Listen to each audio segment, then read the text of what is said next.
ሰዎች የማትችውን የማይሆንሽን የማያስኬድሽን ያልሆነ ልብስ አልብሰውሻል። እሱ ውስጥ ገብተሽ ስትዝለገለጊቱ ያለሽ ምንም ውጤት የለም። አውልቂና ጣዩ። ያንቺ ልብስ አይደለም። ውጤታማ ያደርግሽ አያራምድሽ።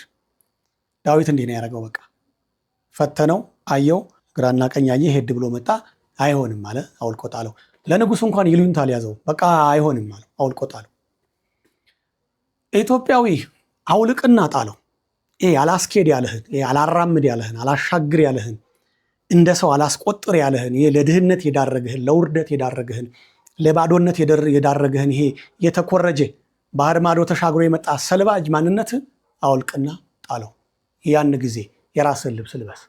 እግዚአብሔር ይመጣል በሞገስ፣ እግዚአብሔር ይመጣል በባርኮት፣ እግዚአብሔር ይመጣል በጽድቅ፣ እግዚአብሔር በሕይወትህ እየተራመደ ይመጣል። ያኔ በምድር ላይ በከፍታ ስፍራ ትቀመጣለህ፣ በድል ትከበባለህ፣ አሸናፊ ትሆናለህ።